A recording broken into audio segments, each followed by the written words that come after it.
Coming up next on Lakeland News at 10, Senator Paul Wellstone talks about ways to help struggling farmers. Also, some neighborhoods in Bemidji may have a new look soon. And later on, no monkey business here, but this monkey does mean business. Lakeland News at 10 is next. Committed to improving the quality of life for residents of Northwest Minnesota. Your local public television station presents Lakeland News at 10. News for Bemidji, Brainerd, and all of the Lakes region. Dennis Wyman with the news, Stacy Christensen with the weather. And now, Lakeland News at 10. Good evening, everyone. Some areas in Bemidji will have a different look to them in the future. That's thanks in part to a new revitalization project. Pizza Husky has the story. West Central neighborhood of Bemidji are gravel now. That could change in the near future with the city of Bemidji securing grant funding for the revitalization program for that area. The city received a grant of just under $840,000, and those funds will be used to provide housing rehabilitation assistance to low and moderate income homeowners throughout the neighborhood, as well as making some improvements and developing some additional sewer collection lines and also water main throughout the neighborhood to areas that don't presently have that service. The area covered in the project runs from 15th Street to 23rd Street and from Irvine Avenue through Norton Avenue. The revitalization is not the first time such improvements have been made throughout the city. The city has a long tradition of improving its neighborhoods and has been successful in securing grant funds from the Minnesota Department of Trade and Economic Development. And this is just one further step in doing that throughout the city. I think the city's 5th project using those funds. The hope is, as the city improves, so does the overall look of the neighborhoods. When people start seeing the streets paved and they see some of the housing units fixed up, they're more inclined to make those improvements to their own properties as well. And that's really what it's all about. You make some of the public investments and you try to encourage a lot more additional private investment in the neighborhood. For Lakeland News at 10, I'm Pizza Husky. The project is expected to be completed by the winter of the year 2000. While the director of the Minnesota Farm Services estimates 20% of farms in Minnesota are in serious financial difficulty today, continued poor harvests have made the situation urgent across the United States. Today, congressional Democrats urged Republican leaders to help farmers survive. Minnesota Senator Paul Wellstone feels immediate help is needed, and he'd like to see the 1996 Freedom to Farm bill changed as well. I mean, if this isn't a disaster, I don't know what it is. You yourself were talking about Northwest Minnesota, scab disease, wet weather, and record low prices. So some disaster relief, direct assistance is critical. I mean, above and beyond that, I'm going to keep fighting on getting the price up. I think that's critically important. This Freedom to Farm bill, or Freedom to Fail bill is what I call it, shredded that safety net. The 1996 Farm Bill began a 6-year phase-out of federal farm subsidies while giving farmers greater freedom to make crop planting decisions. Searchers think they're on the trail of Eric Rudolph. He's the suspect in a women's clinic's bombing in Alabama that killed one person. Personal authorities think he's hiding out in the North Carolina mountains. Rudolph was last seen Thursday by one of his former neighbors. George Nordham says Rudolph gave him a list requesting food and supplies. He says Rudolph later missed a scheduled meeting with him, and when he returned home, his pickup truck was missing along with a stash of food and some supplies. The FBI is offering a $1 million reward for anyone with information leading to his arrest and conviction. The White House is not taking kindly to Kenneth Starr's latest subpoena, which asks for the head of President Clinton's Secret Service to testify. The White House technically is not involved in challenging the subpoena, but it certainly has a dog in the fight. White House correspondent John King with the story. The White House wasted no time asserting that Ken Starr's efforts to question the president's top Secret Service agent is proof the independent counsel is out of control. He just seems to be throwing subpoenas at everything that moves. Larry Cockle was not at Mr. Clinton's side Wednesday because he was off hiring a lawyer, fighting Starr's effort to make the man who shadows the president a witness in the Monica Lewinsky investigation. I think he has gone too far because of the negative impact that this will have on the institution of the Secret Service. The independent counsel won't say exactly why he wants to question Cockle and a dozen more Secret Service agents and officers. Critics suspect Starr wants the agents to tell a federal grand jury not only what they know about Lewinsky, but also what the president has said to his attorneys and others about the former White House intern and about the Starr investigation. Cockle, for example, is the man in the front seat here as the president rides with personal attorney Robert Bennett, just moments after the sworn deposition in which Mr. Clinton denied any sexual relationship with Lewinsky. Those are tactics that are certainly questionable, and that's a mild way of saying it. Bennett and First Family lawyer David Kendall say they will fight what they call Starr's, quote, backdoor attempt to violate the president's attorney-client privilege. The Secret Service worries that Starr's subpoenas will make Mr. Clinton and future presidents suspicious of their protectors. It has really very little to do with what was said or not said. It has to do with the president's ability to rely on a Secret Service agent adhering to the deaf, dumb, and mute rule. Several sources familiar with the investigation tell CNN Starr also wants reams of records from the White House scheduling office, diarist, and others detailing the president's travels and his daily movements within the White House. The White House is resisting most of these efforts so far on grounds the independent counsel is on a fishing expedition and asking for too much. And still to come on Lakeland News at 10. People at Bemidji's Department of Transportation are heading on down the highway, or so to speak. We'll have that story and news of a new asthma drug as well.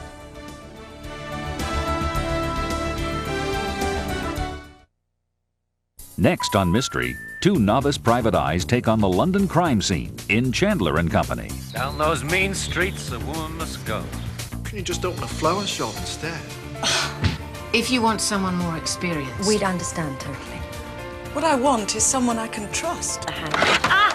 Well, we will boldly go where no women have been before. Go ahead, punk. Make my day. Tune in for Mystery, tomorrow night at 8. It seems simple. You buy a ticket, pack your bags, and you're off. But behind the scenes? Mr. Clinton was here for about 3 minutes, and we've been working on this for 6 months. It's important to me never to let a passenger think there's no hope. It's non-stop action with Airport. Take a look inside this airport tomorrow night at 9. And now, more news with Dennis Wyman. The Minnesota Department of Transportation will soon be in its new building. Workers for MnDOT began packing up their belongings today for the much-anticipated move. The Department of Transportation is moving from its current building in Nymore to the new headquarters building along U.S. Highway 2 West. It is expected things will be in place by the end of the week, but it may be a little difficult reaching employees the next few days. The move, however, will not affect any current projects in the area.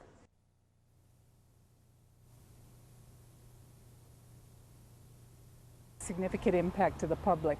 Obviously, construction is still going on. The engineers and the technicians are still out there doing that work. Bidet says the old building was much too small for the amount of employees MnDOT has, and the new building will provide much safer working conditions for all. Work on the $9 million facility began last fall and was completed pretty much right on schedule. Well, one of the planes that helped win World War II paid a visit to the Twin Cities this week. There are only a few B-24 Liberator planes that are still capable of flying, and this is one of them. Here's more on that story. Probably since World War II. It's a B-24 Liberator. Of 18,479 built as bombers for World War II, this is the only one that looks and flies as it did, one of only 3 that can fly at all. It was restored by the Collins Foundation in Massachusetts to let people look, to squeeze through the bomb bay, to appreciate, begin to appreciate, and for some, fly in an aircraft that helped win World War II.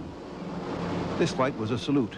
You see that aircraft out there, Northwest Flight 24, a 747-200 from Osaka, Japan.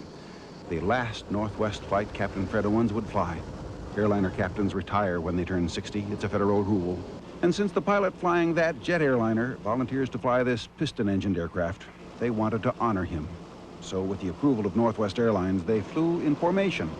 All of us that are out here flying these aircraft appreciate what was done in World War II with these airplanes. We just want to see that they keep flying. At the airport, folks were waiting for Flight 24, relatives of passengers, and Rescue 5. There he goes! They say it's traditional to welcome a captain on his last flight like that, and it's traditional for friends to fly in. Gunnar Engel had come from Detroit to welcome Fred Owens, and Northwest Captain Ray Dahl and colleagues. And as Fred Owens came out of customs, he knew what was going to happen. We gotta get rid of something here. Oh, yeah. I'd have done that myself a long time ago. Put it up on your wall. It was a bittersweet moment. No pilot likes to be told he's done flying, but Fred Owens anticipates spending lots more hours on the flight deck of a B-24 Liberator. Great day to be flying. Stacy Christensen joins us now, and I tell you what, Stacy, if we could bottle up today and sell it, we would both be doing something else right now. Beautiful day. The good news is that tomorrow should be another nice day. Unfortunately, the heat's going to come back, and we'll probably see humidity levels rising as well. I'll have your local forecast up next.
Hello, I'm Louis Rukeyser, inviting you to join my friend and colleague Mary Farrell, who will be sitting in for me this week as host of Wall Street Week and talking with a top strategist from mid-America.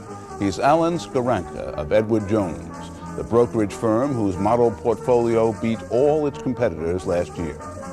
Let's see if he can repeat for us. Tune in Friday night at 8:30.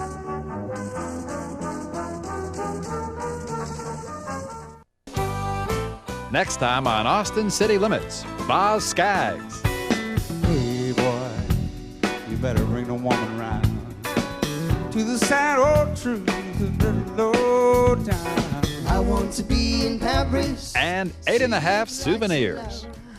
Well, I want to be in Paris. Meet romance and meet the boys. Watch Austin City Limits Saturday night at 9. And now, the weather with Stacy Christensen. Well, it was a beautiful day outside. I hope you all were able to get out and enjoy it just a little bit. If not, you should have another opportunity tomorrow before the heat and the humidity rolls back in. Let's take a look at the current conditions. In Bemidji, it is fair and 66 degrees. The humidity is at 61%. The barometric pressure is at 30.11 inches and rising. And the winds are from the north at 13 miles per hour. In Brainerd, it's cloudy and 69. The humidity is at 78%. The barometric pressure at 30.06 inches and steady. And winds are calm in Brainerd. Looking at our national temperatures for today, you can see that it was very, very warm over the southwest again today. Temperatures in Phoenix, Arizona actually reached 117 degrees. Very, very warm there. And of course, it's stretching up almost to the Canadian border. You can see it's reaching into Idaho as well. And these temperatures will be moving into our area. Where it's a little bit cooler over here in the southeast is where they have been experiencing some rain. As we look at our satellite, you can see the cloud cover right here. Some of these have been heavy and have caused some flooding in Tennessee. It's good news in Florida, however, where they are fighting some wildfires. Over here in the west, you can see this area right here. It's just developing. These are some showers and thunderstorms near the Rocky Mountains, and these actually have the possibility of causing some problems there as they are very slow moving and could cause some heavy downpours. Okay, let's see if we can get another map up here. Well, we already looked at that one. Let's try another one. There we go. Here's the lows from last night. We saw Roseau had 57 degrees for a low, Bemidji at 63, Brainerd at 64. Pretty much mild all over, 63 in Ely, 64 in Duluth. The highs for today, Roseau was only at 70. They were a lot cooler today. International Falls at 77, Bemidji also 77. Brainerd reached 81, and Minneapolis was at 86. Looking at our local radar, you can see there's not a whole lot happening in Minnesota. That's because the system that moved on through and caused all the showers and thunderstorms, if you look over here, you can see they're just moving out of the picture. They have moved on, and that's why we've seen the cooler temperatures and the lower humidity. Again, these showers over here are causing some problems there, but really nothing in the way of severe weather in Minnesota tonight. And of course, that's going to continue because we have a high pressure system right over the state. It's going to keep conditions nice for a while before we have another round of some showers and thunderstorms. Looking at our forecast for tonight, we should see partly cloudy skies. The low should be right around 50. Probably some places will see more higher than that. Winds will be north 5 to 10 miles per hour. For tomorrow, it's going to be mostly clear. The sun should be out for the most part. Highs will be in the mid to upper 70s, maybe a few 80s. Winds from the northwest 6 to 12 miles per hour. And tomorrow night again, partly cloudy. The low should be right around 50, and on Friday again, partly cloudy, high of about 81. Looking at our extended forecast on Saturday, it should again be partly cloudy. It's going to stay dry on Saturday. The highs should be right around 80, the lows near 60, and on Sunday and Monday, there's again a chance of some showers and thunderstorms. More in the northwest on Sunday, but moving throughout the state on Monday. Highs should be in the 80s and lows near 60. So, we'll be dipping down to 49 tonight? It's possible. It's going, like I said, it's a lot cooler because that cool front has moved through the area. Nice sleeping weather, no doubt about it. No doubt. Also, I would like to mention we have invited all of our viewers to become Eagle Eyes. And to do that, all you have to do is give us a call. We'll supply you with a thermometer and a rain gauge. And whenever you can call in with information in your hometown, and we'll feature it on a graphic made specifically for that with your name and the weather information. Just give us a call at 1-877-440-NEWS and extension 111. How could you not want to be an Eagle Eye? Give us a call. Yes. Thanks a lot, Stacy. Coming up next in sports, the Twins try a different change of scenery and see if that helps.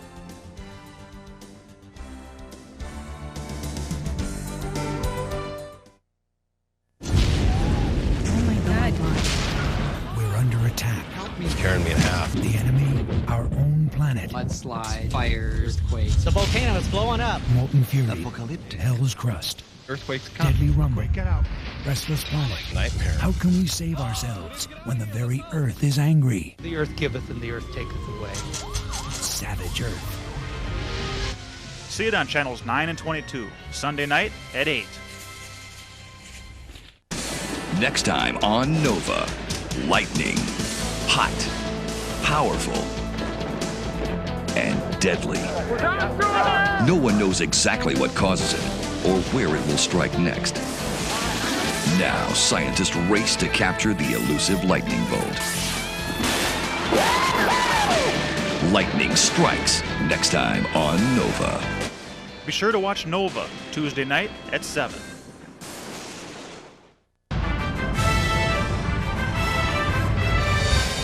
Enter the world of National Geographic. Hurricanes, typhoons, cyclones, big enough to be seen from space, powerful enough to destroy cities. While most people try to escape the howling winds, these researchers race to confront the massive storms. The cyclone is about to touch down, only on the world of National Geographic. Tune in for National Geographic, Tuesday night. Mark Brewer joins us now with the sports, and it is July 15th, and we are talking football now. Can hardly stand it, can you? That's exactly right. It's almost that time of year, if you can believe it. The Dallas Cowboys became the first NFL team to open up summer training camp today. The Cowboys got to Midwestern State University in Wichita Falls today, moving there this year from Austin, Texas. Most fans have forgotten last year's 6-10 record and the off-field problems the team has suffered the past few years. However, Police Sergeant Tom Sloan's biggest job will be keeping undesirables out of the dorms. Sloan stated, keeping the players in after their 11 p.m. curfew is a different matter. If a player wants out, we let him out. Then we pick up the phone and we call the head coach. The Packers are next to open camp on Friday. The Vikings, meanwhile, open July 26th. Speaking of the Packers, free agent cornerback Terry McDaniel worked out for the Packers yesterday.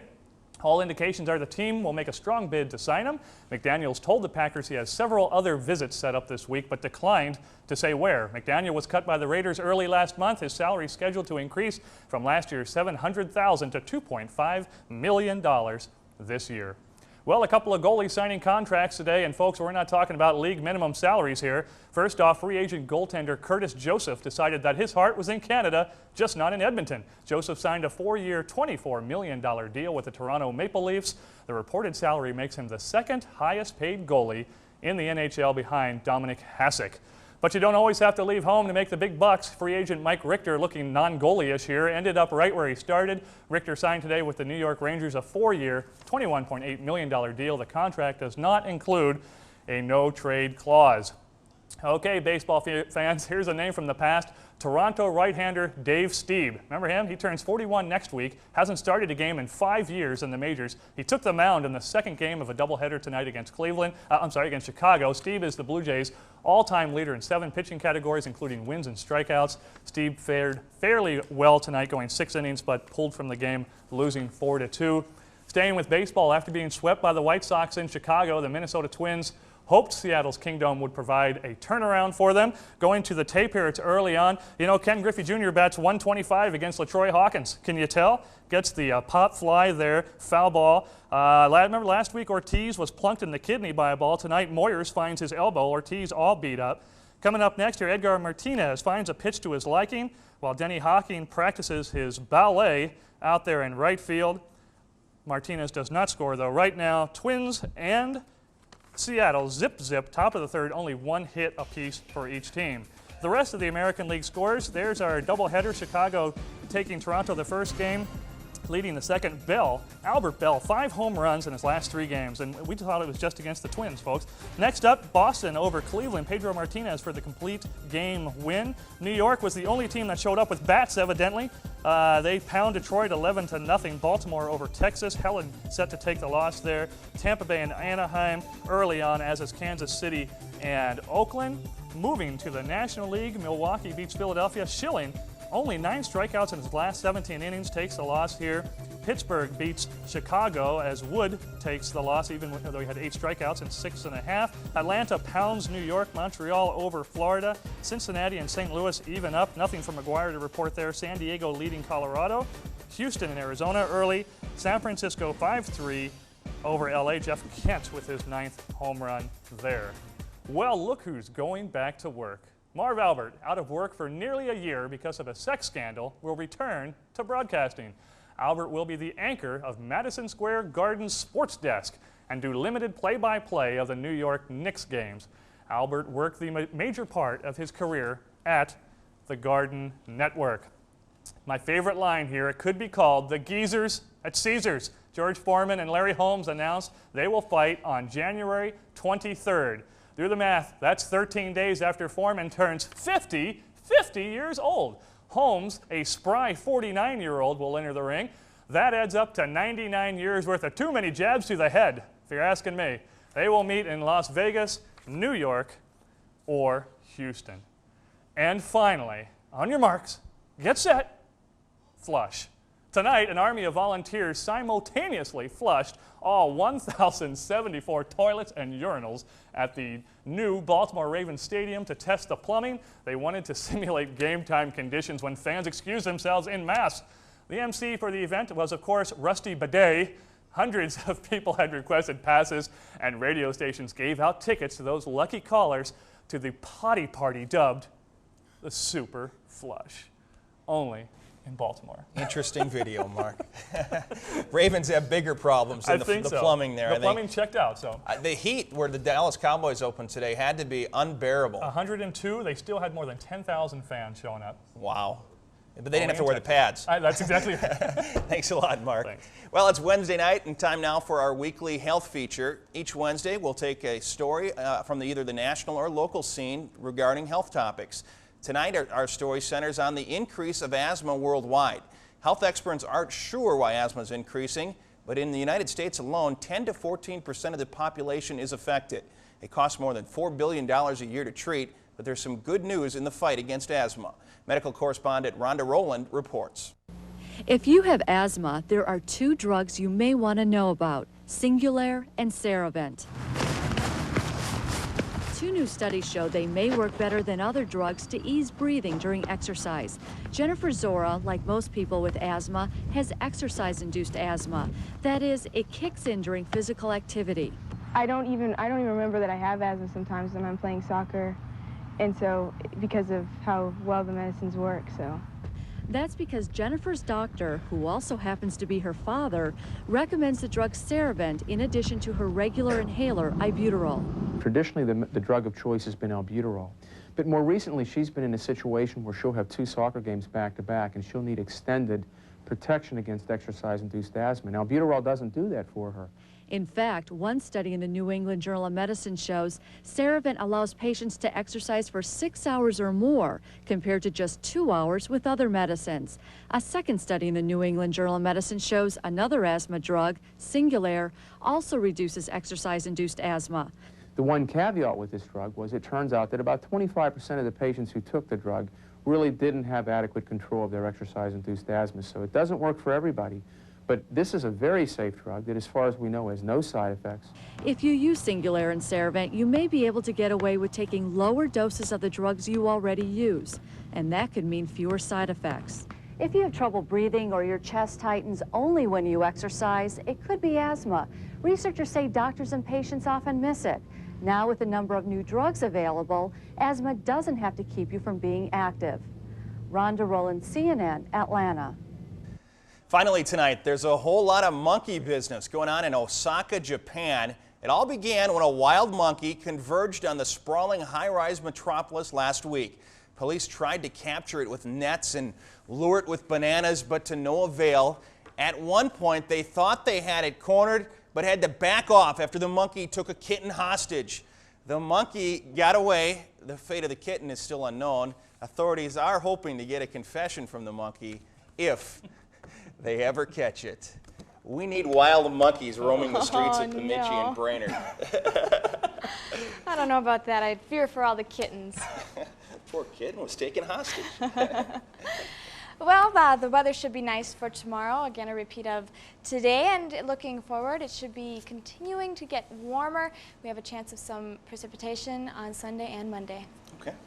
Just in before I came in, without a legislative commitment to at least work towards a new stadium, the Twins could leave for North Carolina as soon as this fall, so the agency that runs the Metrodome has offered to drop the lawsuit against the Twins and help them make more money for the next 4 years if they agree to look for a buyer who would keep them in Minnesota. Okay, story I'm sure we'll probably have more on tomorrow. We sure will. Okay, thanks a lot, Mark. Thanks, Stacy. Thank you for joining us. That's Lakeland News at 10. We'll see you tomorrow night.